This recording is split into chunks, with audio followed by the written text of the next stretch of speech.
La salud comienza con un suspiro de conciencia y una decisión de amor. Esto es México Sincrónicos, un espacio donde la prevención deja de ser una tarea para convertirse en un hábito de vida y el amor propio en nuestra mejor medicina. Soy Reina Enfermera y mi misión es recordarte que no tienes que esperar a que el cuerpo duela para empezar a cuidarlo.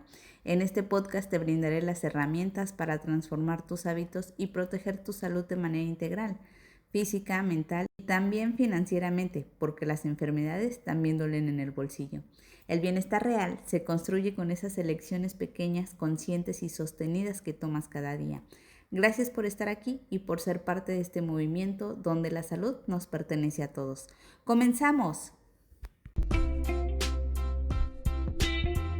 Hola a todas y a todos, bienvenidos a este episodio de México Sincrónicos, donde vamos a profundizar en un tema que influye directamente en el bolsillo, la tranquilidad y la calidad de vida de las familias mexicanas: el aseguramiento social y aseguramiento privado, vistos desde una perspectiva económica. Hoy hablaremos de manera sencilla y aterrizada sobre qué diferencia realmente a ambos modelos, cuánto cuestan, qué cubren, cómo se financian y cuál podría ser la opción más adecuada para cada familia. Para enriquecer esta conversación, el día de hoy tengo el gusto de recibir a un invitado muy especial. Él es Julián Montiel Ramos, psicólogo de formación y asesor de seguros con una amplia experiencia en análisis de comportamiento financiero, toma de decisiones y modelos de aseguramiento privado. Julián, bienvenido, muchas gracias por acompañarnos. ¿Cómo estás? Muchísimas gracias, Reina, por la invitación. Estoy muy contento y emocionado de tocar un tema tan delicado y que hace falta muchísima información para que la gente pueda tomar decisiones en función de sus posibilidades.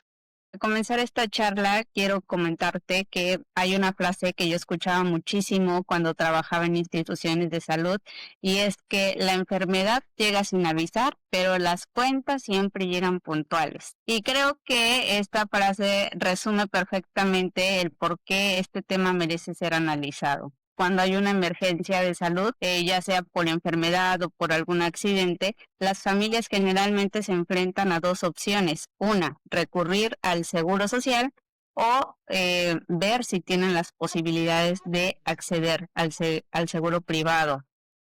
Ambos ofrecen lo que en ese momento necesitamos, que es recuperar nuestra salud. Sin embargo, hay cosas que distinguen a uno de otro, y una cosa básica que los diferencia es la economía. Justamente el objetivo de este episodio es comprender qué cubre cada modelo y cómo se financia cada uno. El aseguramiento público en materia de salud se puede definir como un mecanismo de protección social que es impulsado por el gobierno y que tiene como objetivo principal garantizar el derecho humano a la salud y proteger financieramente a la población frente a riesgos de enfermedad y de maternidad. ¿Podrías definir el aseguramiento privado? Excelente pregunta, Reina. Pues yo creo que hay que resaltar que la parte de asegurabilidad privada la podemos definir como un instrumento financiero, en primera instancia, garantiza la atención médica oportuna a través de la garantía de reembolso o de pago directo.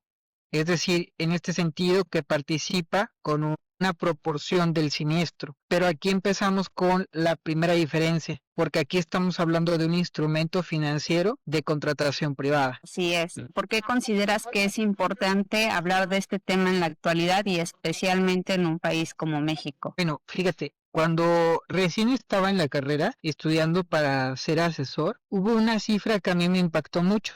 Y esta cifra es que alrededor del mundo cada año cerca de 5 millones de familias caen en pobreza por una enfermedad o por un accidente que sobrepasa su capacidad económica. Es un tema muy importante porque la mayoría de las personas, y es algo que le digo mucho a mis alumnos, la mayoría de las personas está pensando cómo enriquecerse, pero no está previniendo cómo quedarse pobre. Entonces, es un tema vital porque si tú estás buscando generar capital, hacer patrimonio, en estos sentidos de crecer, pero no volteas a ver lo que no está en tus manos, porque no está en nuestras manos, por ejemplo, un diagnóstico como de cáncer, un linfoma, o una enfermedad impronunciable, ¿no? De estas que ocurren y que son uno en cada 1000 personas, ¿no? ¿Qué va a ocurrir? Que cuando suceden, la gente quiere resolver eso a último momento, cuando no hay fuerzas, cuando la cuenta ya está inflada y cuando se empiezan a juntar múltiples factores. Entonces, fíjate, es tan importante como el hecho de que luego yo le pregunto a mis clientes, oye, a ver, no tienes gastos médicos, ¿no? Pero los ahorros que tú traes, ¿para cuántos de hospitalización te alcanza? ¿Te has puesto a pensar? No, pues no, pues es que la mayoría de la gente está deseando enriquecerse, pero lo correcto sería que si bien no a la par, sí haciendo por bloques, se genere una estrategia tanto de crecimiento de capital como de protección, por si ocurre un siniestro, pues la persona no pierda sus bienes. Sí.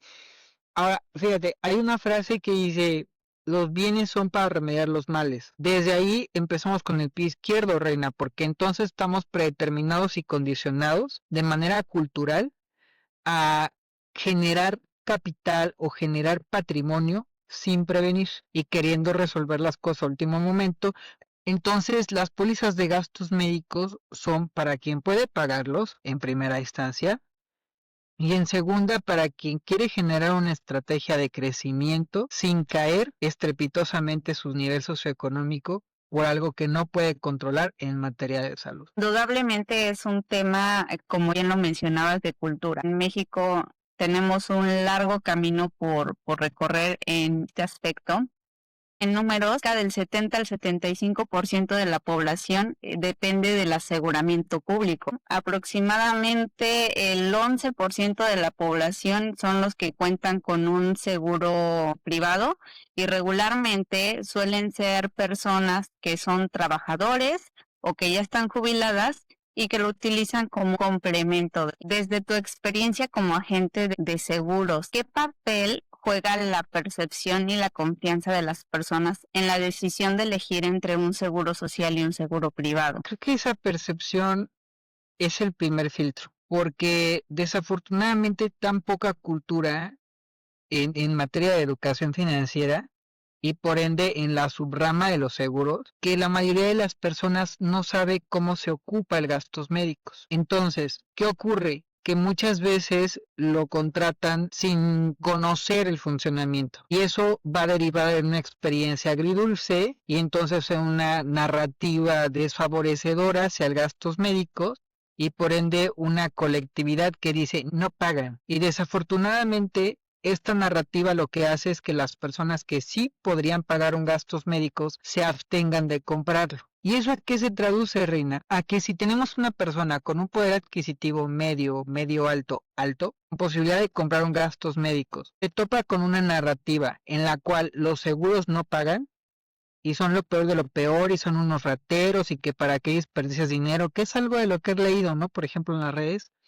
Y dice, no, pues total, a mí me están descontando para el sistema del IMSS, ¿no? Que me atiendan allá, para eso estoy trabajando. Bueno, por un lado está diciendo la verdad, nuestro sistema público debería garantizarnos seguridad a todas las personas, independientemente de nuestro poder adquisitivo. Deberían existir suficientes insumos médicos, buen trato, porque es parte de nuestros derechos humanos. Hay una responsabilidad que no le podemos quitar al gobierno. Esa es una realidad y nos queda exigir todos los días que tengamos una atención médica pública de calidad porque estamos pagando impuestos para ello. Pero también hay otra realidad y es la parte del granito de arena que nosotros podríamos poner como individuos, porque en este supuesto de esta persona que tiene la capacidad adquisitiva para comprar el seguro de gastos médicos, pero que por una narrativa colectiva dice, ay no, estoy viendo que no pagan, y entonces va a la parte pública, lo que va a ocurrir es que va a ser un individuo más que se va a sumar a una puerta que estaba rotada de gente que quiere atención. Entonces, ¿qué pasa? Pues que es una persona que podría hacerse a un lado por humanidad, por consideración, incluso por poder gozar de otro tipo de atención, y entonces liberar un poquito ese embudo tan constipado que tiene nuestro sistema de seguridad social. Bien,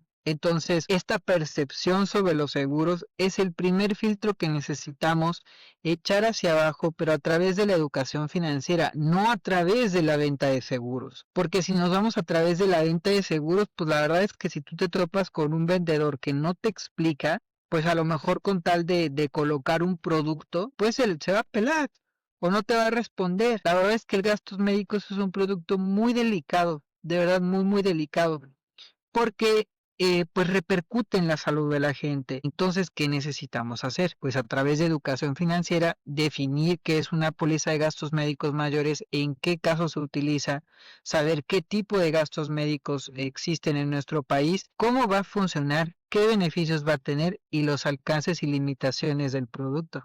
Hay personas que tienen quizás la capacidad de contratar un seguro privado, pero que por la desinformación que tienen acerca de ellos no lo contratan. Aproximadamente un tercio de la población mexicana no tiene cobertura. Estos regularmente suelen ser personas que están en el trabajo informal, también podría ser personas desempleadas o que viven en zonas rurales. Pero en el caso de trabajadores informales, que hay muchísimos en todos los estados de la República, son personas que considero podrían tener la capacidad de cubrir un servicio privado. Y justamente por esta falta de información y de cultura en el aspecto financiero es que no hacen ese tipo de inversiones. ¿Cuáles consideras que son las principales diferencias económicas entre el aseguramiento social y el privado? Sí hay diferencias grandes, la verdad es que sí, porque en el sistema público, en primera hay un descuento que se está haciendo a través de la parte de estar dado de alta a través del patrón. Entonces, bueno, ahí hay una cuota social. La cuenta empieza a subir cuando en el hospital le avisan a la familia que no hay medicamento y entonces lo tiene que poner, que no hay instrumentaria suficiente y entonces tiene que conseguir. O cuando el paciente también está muy delicado, no hay equipo, no hay camas, no hay quirófano y entonces tienen que mover, o sea, bajo su propia responsabilidad a su familiar para una atención privada. Mientras que en el gastos médicos mayores hay una cuota también, pero es una cuota privada que se va pagando con cierta frecuencia que puede ir desde la mensualidad hasta la anualidad. Ahí hay una diferencia muy grande porque aquí estamos hablando de participaciones económicas de bloques más grandes, mientras que en la parte pública es a través como de estos chiquiteos que se van haciendo de manera prolongada, pero créeme que al final sacando cuentas, Reina, si uno tiene una póliza de gastos médicos mayores, cuando hay un padecimiento fuerte o un accidente, la póliza saca adelante. Y obviamente tú no eres un derechohabiente, eres un cliente. Y ahí empieza una diferencia grandísima de ambiente terapéutico. Exactamente. A mí me gustaría mencionar a quién cubre cada institución. El IMSS cubre a los trabajadores del sector privado y a sus familias. El ISSSTE a los empleados del gobierno y a maestros. Las instituciones como Pemex, Sedena y Marina atienden a sus trabajadores y a sus dependientes. Y en este caso, los dependientes suelen ser pareja, esposa o esposo, padres e hijos. Los hijos menores de 16 años, hasta los 25 si están estudiando y sin límite de edad si tienen alguna discapacidad. Ahora, las personas que están cubiertas por este tipo de seguros solamente aportan del 2.3 al 3% de su sueldo para pagar su seguro público, mientras que el patrón aporta del 10 al 13% y el gobierno complementa del 13 al 15%. Poniendo un ejemplo práctico, en una familia donde uno de los adultos trabaja de manera formal, un trabajador paga aproximadamente 300 pesos, mientras que su patrón paga 1,200 y el gobierno añade 700 pesos para tener una inversión de aseguramiento público promedio de 2,200 pesos por mes. En comparativa, ¿cuánto invierte una familia en una póliza de aseguramiento privado? Bueno, primero necesitamos saber cómo es que se saca la tabla relacional de precios en los gastos médicos, porque el precio va a depender, uno, de la edad, dos, del género, tres, del estado de la república y de la compañía.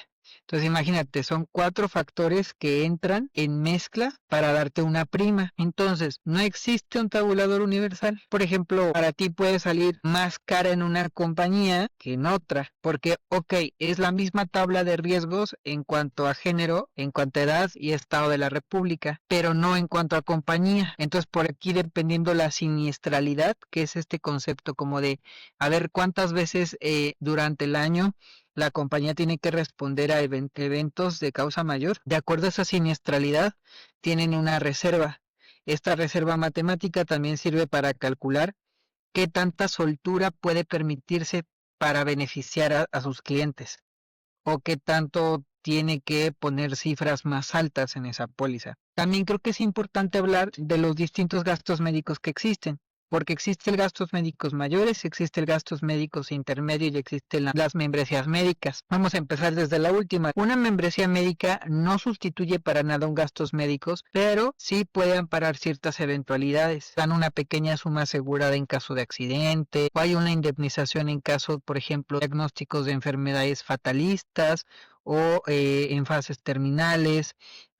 Tiene, por ejemplo, cierta cantidad de eventos de ambulancia al año de manera gratuita. Entonces, digamos que son membresías que permiten como responder a cosas pequeñas, como también consultas con especialistas a costos preferentes. Y si bien no ampara algo súper grandote como un gastos médicos, en el momento sí saca como de apuros. Luego, por otros lados, los gastos médicos intermedios. Los gastos médicos intermedios tienen sumas aseguradas más pequeñas que un gastos médicos mayores y te ampara determinada cantidad de padecimientos. Si una póliza de gastos médicos mayores te ampara hasta 150, 160, 170 millones de pesos, que se reinstalan año con año. Una póliza de gastos médicos intermedio a lo mejor te ampara por 10 millones o por 15 millones. Entonces las sumas aseguradas son más pequeñas. Mientras que el gastos médicos mayores tenemos una cantidad de suma asegurada, la verdad, bastante buena. El máximo hasta el momento que he encontrado son de 170 o 65 millones de pesos año con año reinstalables y que amparan muchos procedimientos. Ahora, aparte de esto que hablamos de estos 4 factores, hay que añadirle un quinto factor, que es gastos médicos mayores, medio o membresía médica. Porque, por ejemplo, la parte de las membresías médicas son excesos y coberturas muy sencillas, desde los 750 pesos anuales hasta los 5,000, 6,000 pesos anuales. Pero trae una serie de descuentos que en farmacia, que con dentista, que para cosa de los ojos, consultas con especialistas a costos preferentes, pequeñas sumas aseguradas por accidente, pequeñas sumas aseguradas por hospitalización. Ahora, la parte del gastos médicos intermedio y el gastos médicos mayores. Aquí sí va a depender mucho del lugar de la República. Por ejemplo, Ciudad de México, Guadalajara, Monterrey. Bueno, ya ando entrando un poco para allá, Puebla, son lugares muy caros. Los honorarios médicos son muy, muy caros. Mientras que, por ejemplo, Oaxaca, Tabasco, Veracruz, Yucatán, son muy baratos a comparación de estos. Ahora te voy a poner un ejemplo de un gastos médicos intermedio que apenas calibre. Estamos hablando de una persona de sexo femenino de 34 años, una persona de sexo masculino de 33 años, infancia femenina de 5 años y un niño de 3 años. Zona Puebla, asegurados cada uno de ellos por 10 millones de pesos ante enfermedades catastróficas o muy muy fuertes y 250,000 pesos por enfermedades menores cada uno. Es un gastos médicos intermedio. ¿Cuánto van a pagar por los 4? Más o menos pues, entre 2,800 o 3,000 pesos por los 4, con una póliza intermedia. La verdad para mí está bastante bien. Sí, la verdad sí. Sí, si lo moviéramos, por ejemplo, en gastos médicos mayores, ahí se movería la cifra porque ya no estarían asegurados cada uno por 10 millones de pesos.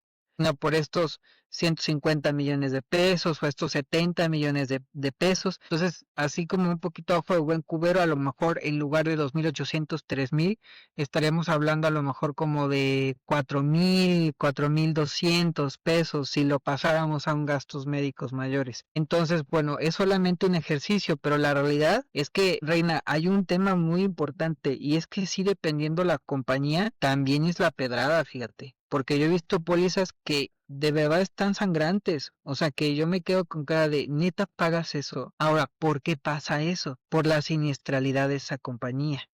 Entonces, no hay tanto margen de soltura como para tener primas más económicas. Pero desafortunadamente, a lo mejor no conocen otras compañías, esa es una. La segunda, asesor o asesoras por un montón de coberturas que a lo mejor ni necesarias son. Por ejemplo, le pueden poner la cobertura de estudios en el extranjero y a lo mejor la persona ni sale, pero como la persona no lee su póliza, no le asesoraron bien, no la revisa, pues ahí hay costos que están mermando su prima, ¿no? Pero es más o menos, ¿no? Como lo que puede estar pagando una familia con un gastos médicos intermedio o un gastos médicos mayores en una zona urbana central. Gracias por esta información. Yo la verdad no tenía idea de que fuera un factor importante el Estado de la República. Esas son cosas que sí es importante conocer. Se considera que un hogar incurre en un gasto catastrófico cuando gasta más del 30% del dinero que le queda disponible después de cubrir sus necesidades básicas para atender temas de salud. En México, la principal razón de que pase un gasto catastrófico es por el alto gasto de bolsillo, que como ya lo comentabas,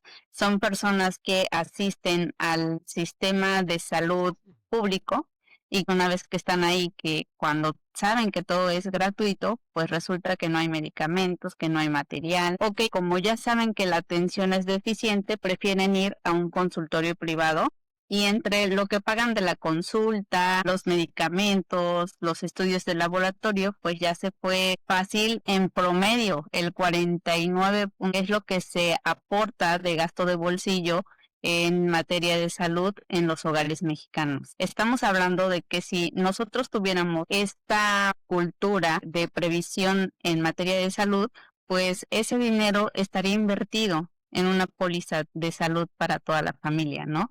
La Organización Mundial de la Salud menciona que lo ideal es que se gastara entre un 15 y 20% del bolsillo en salud y sin embargo estamos rebasando por mucho estas cifras.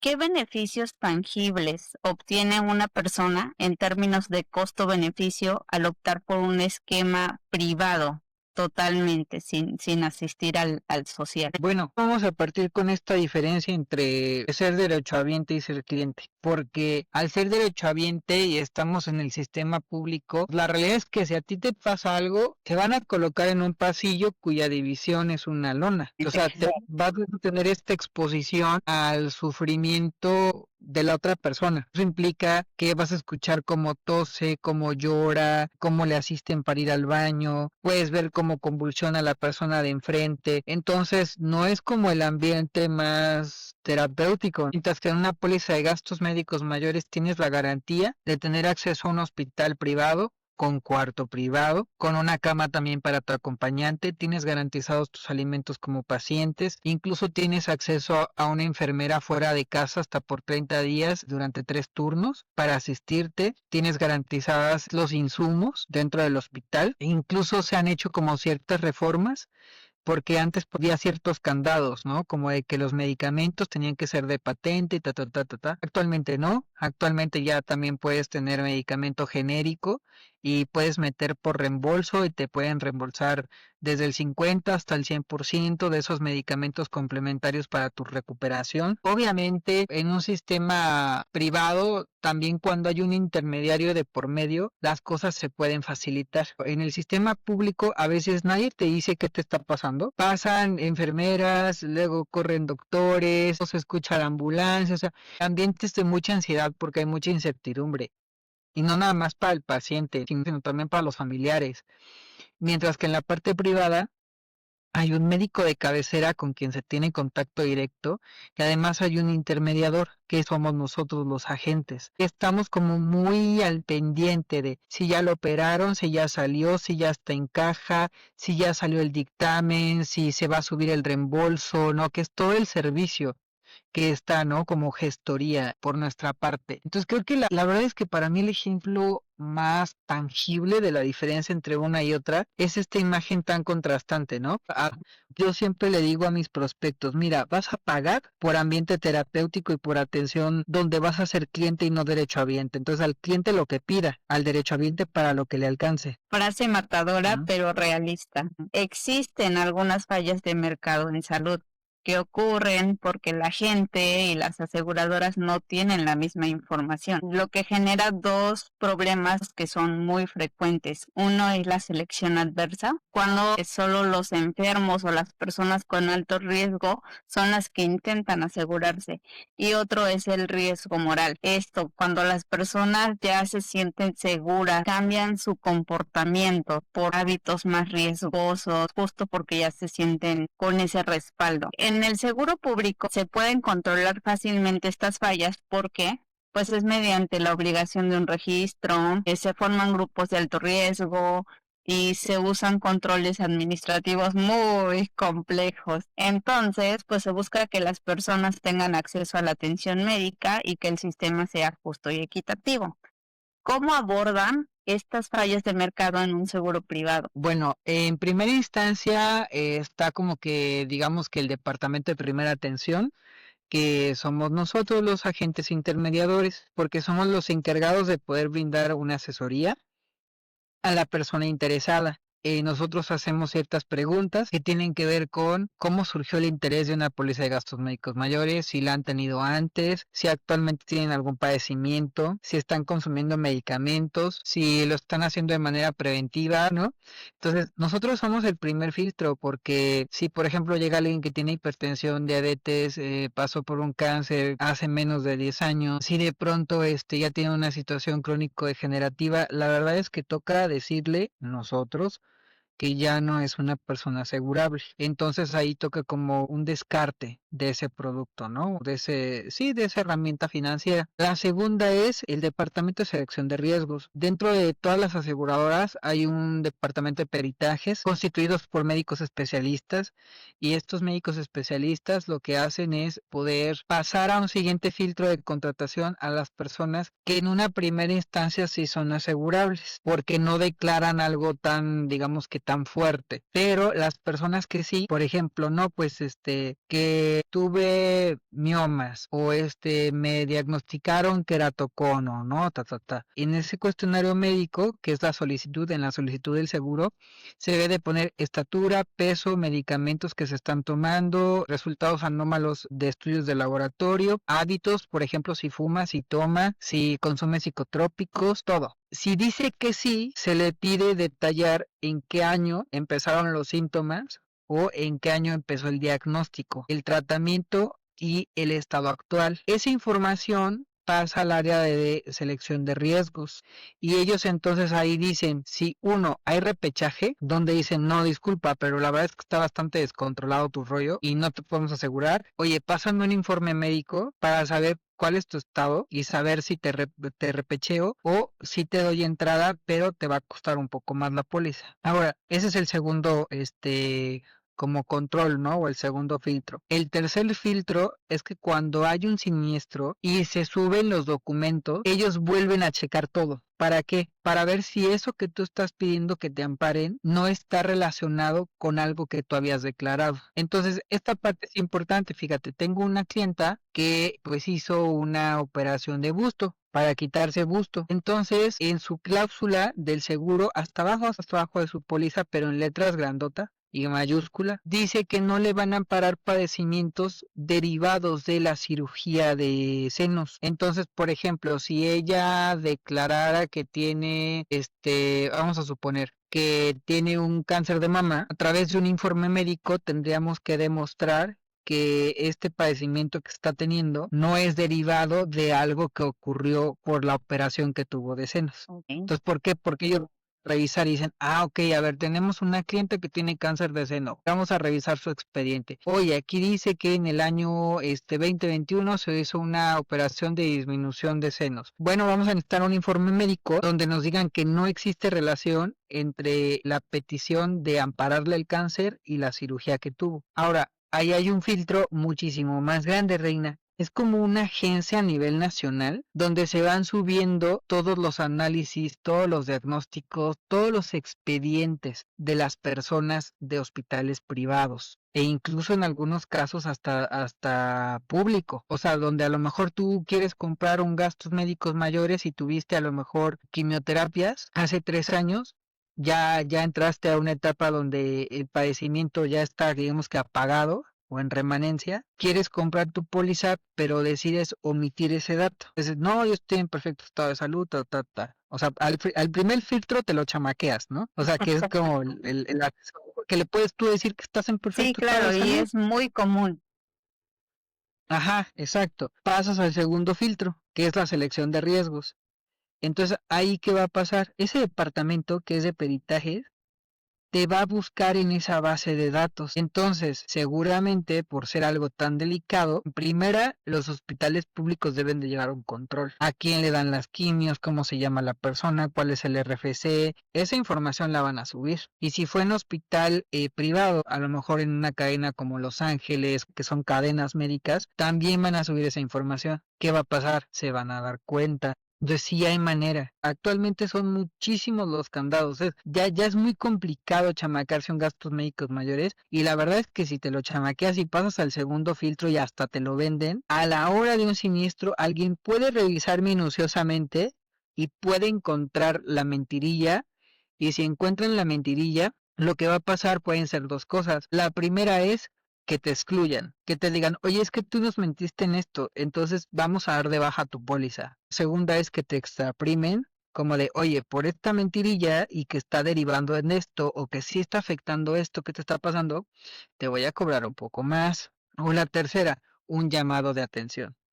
Como de, oye, se te olvidó declarar tal cosa. Es bueno saberlo para practicar la honestidad. Julián, ¿qué limitantes identificas en el acceso al seguro social frente al privado? Mira, yo creo que la primera limitante del servicio social es lo caro que es para tan pocas garantías. Esto lo voy a contar. Estuve pagando unos meses mi modalidad 10 como trabajador independiente, porque dije, bueno, me doy de alta modalidad 10, aseguro a mi mamá también, de paso, cotizo para Infonavit, no, o sea, va a haber una parte para mi Afore, no me va a alcanzar el Afore, pero pues tengo mis sistemas de inversión privados, y de pronto que aquí en la familia mi suegro tuvo una caída donde se rompió su cadera. Estuvo en el hospital de ortopedia, pero platicando, él me comentó que había gente que llevaba semanas ahí sin tener la cirugía programada, o sin saber qué iba a pasar con ellos. Personas que llevaban días afuera del hospital sin tener esta comunicación clara de qué iba a pasar con su familiar ahí adentro. Entonces llegó un punto donde yo dije, está bien caro lo que se está pagando, porque son como 2,200 más o menos, por algo que no me garantiza que voy a tener lugar, va a haber insumos y que me van a atender. O sea, realmente no hay garantía, ¿sabes? Y dije, no, o sea, maternidad no está en mis planes que mi pareja dé a luz en un sistema público. No estamos hablando de que los médicos sean malos ni que las enfermedades sean malas. Claro que no. El problema es que están sobrepasados, están burnoteados. Entonces, es una limitante. Yo la verdad dije, no lo necesito porque tengo también mi póliza de gastos médicos mayores. Entonces dije, a ver, para cosas pequeñas, mi sistema de vacunación, que si es un accidente menor, bueno, me puedo dar de alta ante el centro de salud sin ningún problema. Y ante cosas y diagnósticos catastróficos, tengo mi póliza de gastos médicos mayores. Y si contrastamos, empecé a sacar la cuenta. Entonces, de esos 2,200, más o menos como entre 1,500, 1,600 se iban a la seguridad de salud. Lo demás era entre guardería, ayuda por maternidad, el Afore, el Infonavit. Eran como 1,500. Y yo de mi póliza de gastos médicos pago 1,050 pesos. Sí, Dije, es una gran diferencia. para mí sí, o sea, porque pues ya si le sumas mi plan de retiro y le sumas lo demás ya se va haciendo más caro, ¿no? Pero tan solo hablando de la cuota de salud, hago menos en mi póliza de gastos médicos mayores y tengo garantía porque soy cliente, o sea, ahí no va a haber un problema, es que no hay lugar, es que no, me tienen que atender porque soy cliente. Entonces, pues de pronto sí es una garantía. Ahora, ojo, porque el sistema de seguridad social, menos que haya algún tipo de reforma, el costo se va a estandarizar. O sea, siempre va a ser el mismo, pero en la póliza de gastos médicos mayores no. Ahí conforme te vas haciendo más grande, sí va siendo un poquito más caro.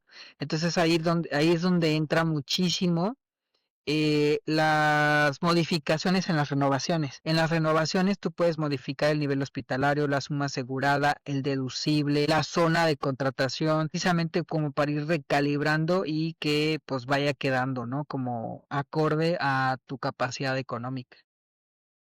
Qué bueno que nos comentas estos detalles porque como te vengo recalcando, se hacen la diferencia cuando ya tienes tratado un servicio, pero te tuviste que mover y entonces si ahora estoy en otro estado tengo la posibilidad de pagar un poquito menos y, como dices, equilibrar, ¿no? El gasto en esa póliza. Sí, y de hecho ahorita que lo mencionas, Reina, pues a lo mejor si te mudas y no lo declaras y no te está pasando nada, pues bueno. Pero si de pronto algo ocurre contigo, pero tú estás en otro lado, en un primer momento sí te puedes atender en un hospital de ese estado donde tú estés, siempre y cuando corresponda a tu nivel hospitalario nacional. Pero el tratamiento toca que lo hagas en tu zona de contratación, a menos que estés dispuesta a que te dicen. Ah, O o sea, sea, por te pueden ejemplo, penalizar por eso. sí, claro, porque por ejemplo, vamos a suponer que tú estás en Veracruz, Ah. ¿va? Tú lo contrataste zona Veracruz, pero andas chambeando en Ciudad de México. Entonces en Ciudad de México te empezaste a sentir mal. Estamos hablando de un padecimiento que va progresando. Entonces te empiezas a sentir mal y vas a un hospital en Ciudad de México. ¿Qué va a pasar? Que ahí en esa primera instancia, pues a lo mejor te mandan laboratorios, te dan un diagnóstico. Una vez que tú ya tienes el diagnóstico, tratamiento de esa enfermedad, tendrías que hacerlo en un hospital de Veracruz, porque es tu zona contratada, a menos que ocurran dos cosas. Uno, metas un endoso, que es un cambio administrativo o una corrección, donde digas, oigan, es que sabes que yo lo contraté en Veracruz, pero me mudé ya a Ciudad de México. Entonces recalibran el costo de la póliza para que puedan cubrir esa enfermedad en Ciudad de México. O dos, que tú digas, pues mi zona es Veracruz, penalícenme y entonces cóbrenme más sobre mi participación en el siniestro, pero yo me quiero atender en Ciudad de México. Y de pronto esas son cosas que son letras pequeñas, que cuando la póliza está mal vendida y la gente quiere hacer su santa voluntad, hay malos entendidos. Dentro de la contratación te van a decir qué hospitales te corresponden. Entonces hay niveles hospitalarios básicos y medios y de alta gama. Y estos niveles se encuentran en toda la República Mexicana. Si es una emergencia o si es un accidente, sin problema atiéndete donde estés, porque pues es algo de vida o muerte en muchos casos. Si es una enfermedad, el primer diagnóstico lo puedes tener en en el estado de la República donde te encuentres, pero el tratamiento lo tendrías que llevar a cabo en tu zona de contratación. Comentaste tu experiencia como intermediador financiero. ¿Qué errores comunes cometen las personas al contratar un seguro privado de gastos A médicos? ver, uno, yo creo que no investigar a través de registro anecdótico cómo le ha ido a otras personas con esa aseguradora. O sea, como que googlearle, ¿no? ¿Qué tantos siniestros tiene? ¿Cómo los atiende? ¿Cómo está rankeado en la Conducef? Dos, no exigirle al asesor, porque yo creo que es válido exigir. O sea, como de, oye, ¿me podrías contar de un caso o me podrías mostrar alguna evidencia donde tuviste que poner en marcha tu capacidad como asesor para responderle a algún asegurado? Algo que le haya pasado, porque yo creo que eso también es importante, porque el agente va a ser un factor esencial entre una buena atención y una mala experiencia. Entonces de pronto también pedirle al asesor que te demuestre su capacidad de atención. La tercera, no leer la póliza. Eso qué bárbaro. En eso sí pecan, fíjate.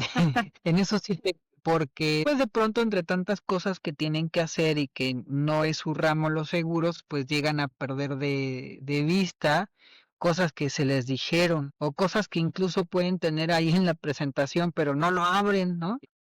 Exactamente. Sí, como bien lo mencionas, el papel de ustedes como asesores es crucial para que haya un buen entendimiento. Yo recuerdo que cuando contraté contigo, me preguntaba si ya tenía el seguro de gastos médicos. Yo te dije sí, y me empezaste a hacer preguntas que cuánto me cubría, qué tenía de beneficios, cuánto me costaba, y yo así como de, no me acuerdo si me lo dijeron o no me lo dijeron. Eran datos que en ese momento no tenía frescos y no es lo básico que debes conocer en tu póliza. Pero fíjate que también te digo que tiene que ver un poco con el asesor, porque, por ejemplo, en el caso de mis clientes, yo les hago tarjetas, tanto digitales como para impresión, de tal manera que si a alguno de mis clientes les toca reunirse con alguien que les va a hacer esas preguntas como de, oye, ¿y de cuánto es tu suma asegurada?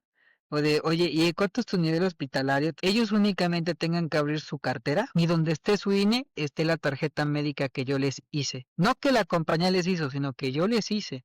Le puse contacto de emergencia, tipo de sangre, alergias, si acepto o no transfusiones, si es persona donadora o no de órganos, más los datos de deducible, suma asegurada, nivel hospitalario, vigencia de antigüedad, el número de póliza y el nombre. Entonces, pues de pronto creo que sí tiene que ver un poquito también como con la atención que uno recibe del servicio. Es que es normal, Reina, o sea, por ejemplo, yo me puedo acordar de mi póliza porque yo soy mi propio agente, ¿no? Claro. Pero yo no a este tema y me dedicara a otra cosa, no tendría frescos esos conceptos ni tampoco esos datos porque son otros estímulos los que tengo. Pero si me asesoro, me asesora, me facilita eso y es como de, espérame, ya que me está haciendo esas preguntas, saco mi cartera, ¿no? Y saco mi credencial, te puedo responder. ¿Nos puedes decir cuál es la diferencia o en el concepto de un coaseguro y un deducible? Sí, eso es importante. Podríamos ver la diferencia de estos conceptos con una analogía. Vamos a suponer que es un buffet. El buffet tiene una cantidad ya predeterminada para poder consumir todos sus platillos.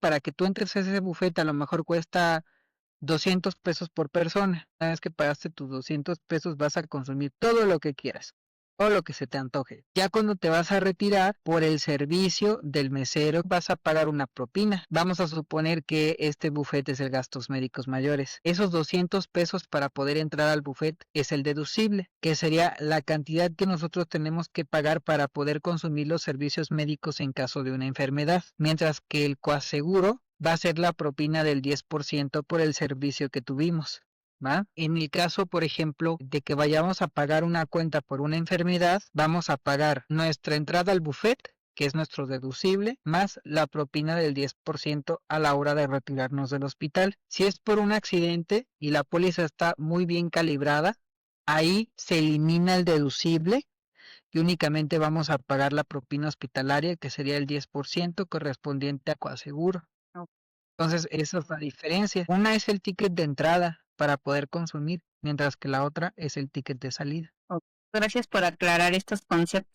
¿Por qué a muchas personas les cuesta ver el seguro como una inversión y no como un gasto? Bueno, en primera instancia hay un factor importante y que tiene que ver desde la psicología del consumidor, los sesgos cognitivos y estos paradigmas, porque está comprobado que los eventos negativos tienen una impresión o una intensidad de improntarse 2.5 veces más fuerte que un evento positivo. Entonces, tenemos más presente lo negativo, lo que cuesta, lo que se sufre, lo que se gasta, a lo positivo, que es lo que se previene, lo que se planea, lo que se gana. Entonces, desde ahí entramos, ¿no? Con esta parte que incluso tiene que ver con esta neurobiología del consumidor, porque tiene que ver con zonas cerebrales asociadas a eventos. Entonces, mientras un gasto se percibe como pérdida, en primera se va a resentir 2.5 veces más fuerte que algo positivo, también va a hiperactivar o irritar sistemas cerebrales que están asociados con una emocionalidad. Entonces hay una reacción, digamos que más persistente en el organismo. Entonces, el gastos médicos mayores se usa ante un siniestro. De entrada, vemos la ganancia cuando algo negativo pasó, pero mientras no estamos usándola para algo negativo, pues sentimos que estamos perdiendo. porque no estamos expuestos a un evento de causa mayor que sobrepase nuestro nivel de sufrimiento, donde la reposición de parte de ese dinero se sienta como un alivio. Entonces, mientras lo estamos pagando, pero gracias a Dios no lo estamos ocupando, pues sí se puede llegar a sentir como que lo estoy pagando, ni siquiera lo estoy usando. Pues qué bueno que no lo estás usando, porque si lo estás usando, pues son gastos médicos mayores. O sea, quiere decir que a ti ya te diagnosticaron algo. Y la verdad es que nos hace falta más conocimiento en planeación estratégica, porque, por ejemplo, si hablamos de familias verdaderamente ricas, 90% probable que tengan coberturas de seguros. Precisamente porque, conocen muchos trucos, conocen el truco de gastos médicos, conocen el truco de la deducción de impuestos a través de inversiones, conocen el truco del fideicomiso para poder pasarse patrimonio sin declarar cada que se lo pasan, pero cuando estamos ante un contexto donde nos preocupamos por saber si podemos pagar las cuentas que están más en lo inmediato y no hemos vivido un evento que duela realmente lo suficiente como para que la reposición de parte de esa cobertura se sienta como alivio, se va a percibir como gasto. Me encantó tu respuesta porque en realidad como ciudadanos, los mexicanos somos malos evaluando riesgos, que nos cuesta tanto ver que el verdadero retorno de una inversión en una póliza de cualquier tipo es la protección de tu patrimonio, porque te estoy previendo que el día que te llegue a suceder no va a salir el 100% de tu cartera, que a lo mejor ni lo vas a tener. Definitivamente, aquí en este hogar, voy a hablar como cliente, ¿va? En este hogar es canasta básica que los seguros estén pagados, o sea, tanto el de vida como el de gastos médicos. Claro, me agrada mucho escucharte hablar de este caso y justo qué factores emocionales o cognitivos consideras tú que influyen en el hecho de que una familia se incline por confiar ya sea en el seguro público o en el privado. Yo creo que en primera, el apelo a la nostalgia, creo que eso es importante, porque sí hubo un tiempo en la época en la que México estaba llamada época de oro. Había más desarrollo social, había inyecciones de capital importantes, el sistema de seguridad social todavía era sostenible. Ahí fue donde nacieron las famosas pensiones de la Ley 73, que son vitalicias, que son heredables, que tienen aguinaldo, ¿no? Que son increíbles. Entonces hay un sector de la población que todavía está en ese México antiguo, como que se quedaron congelados en el tiempo, anhelando algo que no va a volver a ser. Entonces la verdad es que es una ilusión, pero es una ilusión que les da un consuelo frente a un contexto que pues es bastante triste. Eso es una. La segunda, cuando tienen muchísima confianza en que porque tienen un familiar adentro del sistema de seguridad social, les va a ir muy bien. Cuando en realidad pues también las personas tienen un límite en sus cargos. O sea, hay ciertas cosas que sí se pueden hacer, hay otras cosas que no, porque en un sistema donde hay jerarquías, siempre hay alguien que le tiene que rendir cuentas a otra persona. La tercera es pues la narrativa colectiva, en la cual se deja llevar por los comentarios que leen los videos de TikTok, más no quiere desmentirse o confrontarse con la realidad a través de una asesoría con alguien que esté acreditado para tocar ese tema. Y yo creo que la cuarta es este sesgo de presente, o sea, de que creer que porque hoy no lo estás necesitando no lo vas a necesitar, que pues los sesgos cognitivos los podemos definir como automatizaciones en la forma de pensamiento para no gastar energía, no profundizar en las posibilidades, ¿no? De lo que puede llegar a pasar. Entonces quedan como en el de, pues como no lo estoy necesitando ahorita, pues porque pienso en el mañana. Creo que esos son los factores más importantes. Exacto. Y tú que lo vives de manera directa, ¿cómo consideras que impacta la educación financiera en la decisión que toman las personas sobre el aseguramiento? Impacta al 100%, porque la educación te da acceso a poder observar el paisaje completo, en lugar de centrarte en un solo detalle que sesgue tu decisión. Puedes de manera estratégica observar las rutas que te hagan llegar a tu meta con mayor seguridad y certeza. Pero cuando únicamente estás en el detalle, pues es como tener una visión de túnel y no te da posibilidades para elegir cómo quieres vivir. La educación financiera lo que hace es que te brinda estrategias de cómo funciona el sistema, qué productos puedes comprar, cuáles son para ti, cuáles no son para ti, quiénes son las personas auxiliares dentro de ese sistema o de ese ecosistema para auxiliarte y entonces poder crear esta ruta que nada más la vas a ir siguiendo, pero ya son pasos predeterminados. Incluso la gente llega a caer en fraudes o a colocar dinero en sistemas que sí existen, pero que tienen limitaciones. ¿Qué pasó? Pues no tienen suficiente información. Ujú. Exactamente. Entonces podemos ver que la verdad es una base esencial y yo creo que muchas personas si hubiéramos tenido educación financiera desde antaño, o sea, desde generaciones anteriores, nos pintara un panorama distinto. Podríamos a lo mejor vivir con un sistema nervioso mucho más calmado porque traeríamos estrategias de réplica en lugar de ser la primera generación que está rompiendo como tabús y que está como adentrándose en cómo funciona esto, cómo funciona el otro y levantando desde cero un patrimonio. Claro, coincido totalmente contigo y de hecho yo también llevo esa bandera de educación financiera, sobre todo para los jóvenes, pues como tú lo mencionas, esta generación que está rompiendo los paradigmas de, pues, de la sociedad en la que crecimos. Julián, ¿consideras que el aseguramiento privado debería ser un complemento del público o un sustituto? Yo creo que un complemento, porque hablar de sustituir también es hablar de anular. Y yo creo que lo más importante, hablando en materia de educación financiera, es el reconocimiento a la diversidad de posturas, la diversidad de posibilidades, la diversidad de decisiones.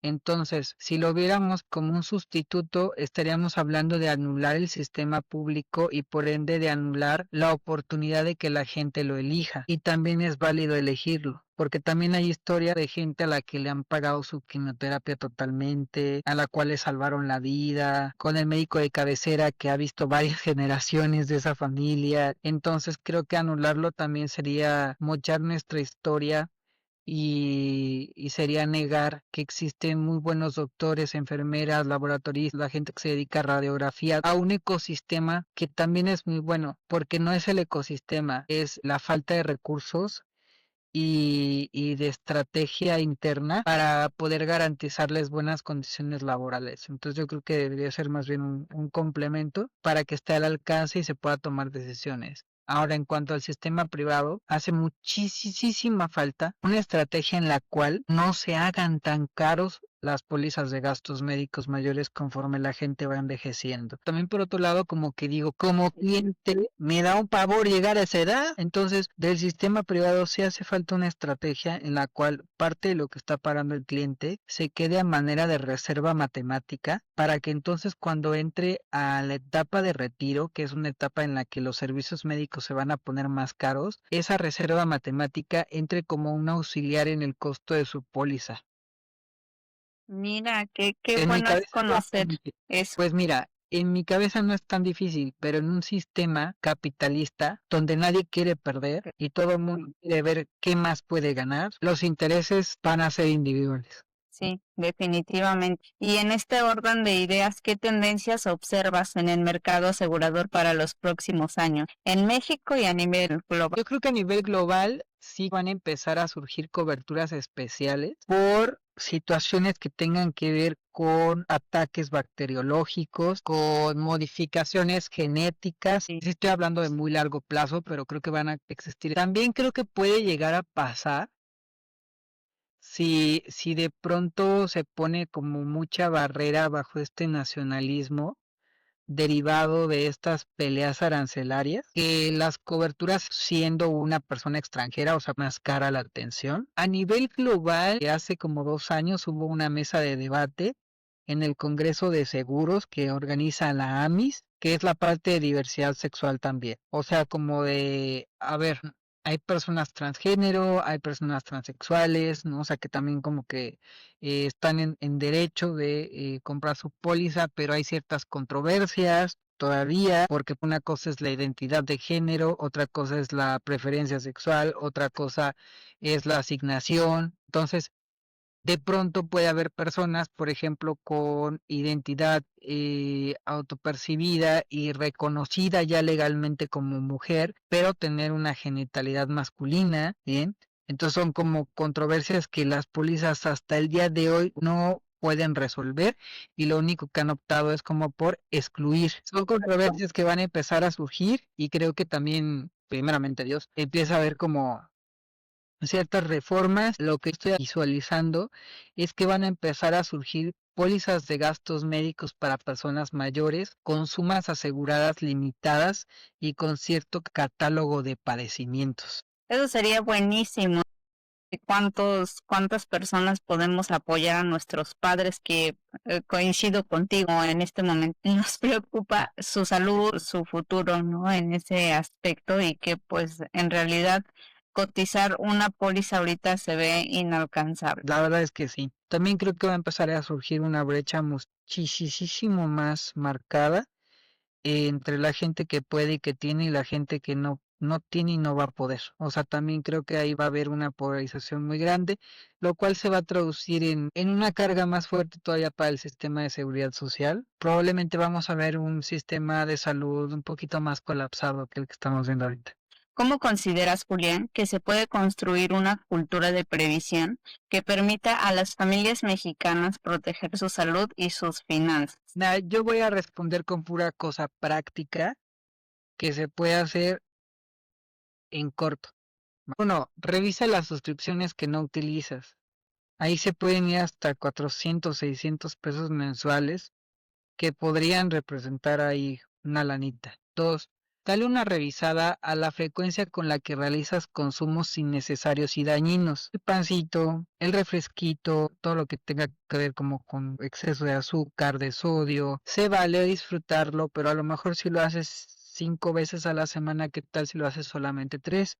Te va a ahorrar una lana. Intenta desvincularte lo más que puedas a sistemas adictivos, como por ejemplo el tabaco, el alcohol. Por ejemplo, consumías una cajetilla a la semana, tal si consumes una cajetilla cada 15 días. Si nosotros sumáramos estas 3 cosas que están en corto, podríamos a lo mejor estar liberando algo de capital. De acuerdo a la Conducef, en su encuesta de comportamiento económico, un salario promedio que ronde, por ejemplo, los 8,000 a los 10,000 pesos mensuales, el 16% de ese salario se va en cosas innecesarias. Imagínate, o sea, si fuera 1,600 pesos, con esos 1,600 pesos podrías estar haciendo otras cosas. Podrías estar, por ejemplo, no necesariamente comprándote una póliza, ¿no? O haciendo inversiones en la bolsa.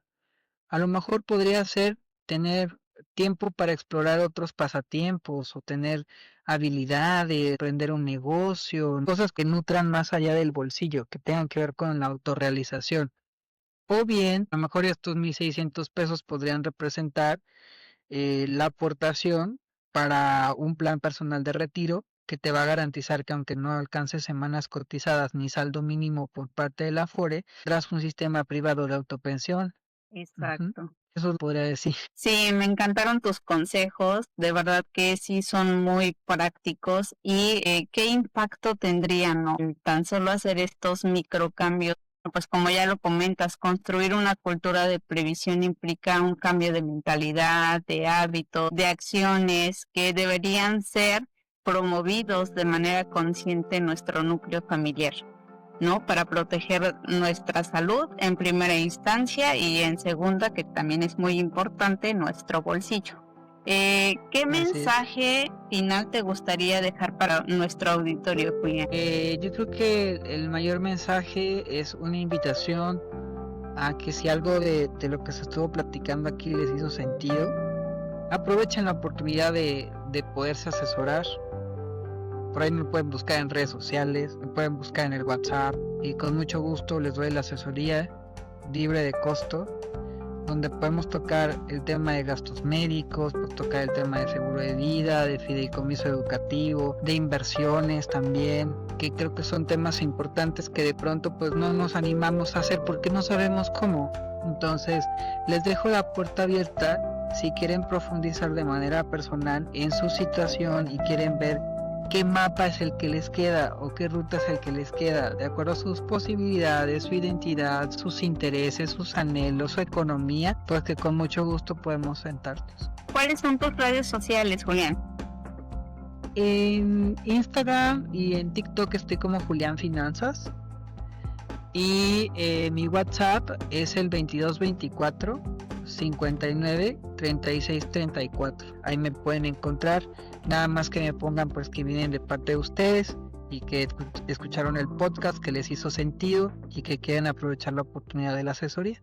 Muchísimas gracias. Y bueno, pues ahora que entendemos las generalidades y la comparativa económica entre el aseguramiento, el público y el privado, pues la recomendación clave de México Sincrónicos es que si tienes algún acceso al sistema público, lo uses, lo valores. Es un derecho fundamental, así es que hay que aprovechar sus beneficios, sus programas de prevención, sobre todo como las campañas de vacunación, el diagnóstico y prevención de enfermedades crónicas. Y bueno, ¿por qué no? Si tus finanzas lo permiten, pues nuestro llamado es a la proactividad. Complementa esa base con un seguro privado diseñado a tu medida, como ya lo comentó Julián. Recuerda que un seguro no es un gasto, es una inversión que le da paz mental a tu familia, y consultar a un asesor financiero pues es el primer paso. Vas a asegurarte de que pase lo que pase, tu salud y tus finanzas estarán seguras. Muchas gracias, Julián, por compartir tu experiencia con nosotros. A ustedes, mi querida audiencia, gracias por sintonizarnos, y si este contenido fue útil, compártelo con alguien más, suscríbete y síganos en redes sociales para que juntos podamos construir una cultura de prevención.